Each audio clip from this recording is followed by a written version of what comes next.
Here is my not so hot take. This is Tommy from the Angry Bears Fan Podcast answering the question of, should the Bears trade DJ Moore? Let's get into it. Look, I know the video just dropped of me giving DJ Moore a solid B, which is kind of mid in terms of Bears wide receiver grades this year. He hasn't been great. He hasn't been bad. He's just been kind of in the middle. Now, I know a lot of us are going to talk about the effort, the route running, the disinterested look and stuff like that. But the fact of the matter is that this man is a leader in the locker room. Not only does he show up day in and day out, every week, every Sunday on game day, he's been more of a willing blocker than I ever thought he would be. If you take a look at tape this year, he is blocking his ass off. And the man is tough as nails. And when I say tough, hospital ball after hospital ball, hit after hit, the man gets up, walks off the field for a couple plays, comes right back in. There was a lot of talk about him possibly being concussed in that last play against the Los Angeles Rams in the divisional round when he didn't necessarily run his route and then he kind of stopped, allowing the ball to get intercepted.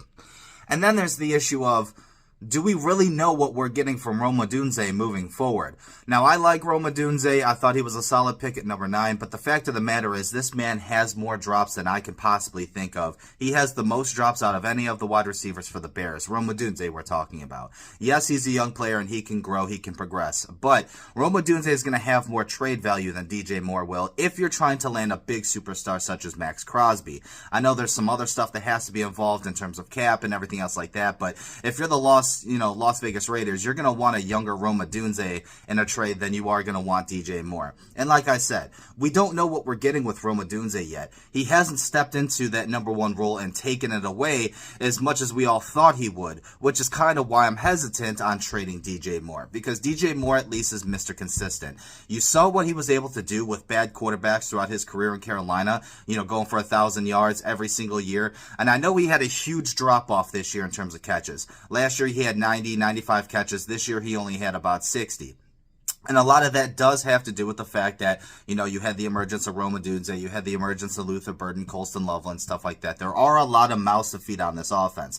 But you also need a guy that's going to come in there and teach these youngins exactly what it means to be a pro. And that's what DJ Moore brings to the table. DJ Moore is one of those guys that's going to come in, he's going to work his ass off, he's going to do his job. He doesn't bitch, moan, and complain like a number 1 wide receiver typically. You take a look at the Jamar Chases, the Justin Jeffersons, the George Pickens, the CeeDee Lambs. These guys, it's all about them. It's all about them. They want the ball every single play. DJ Moore, however, is not like that. He's not a diva like them. He just goes in, does his job. He's very solid.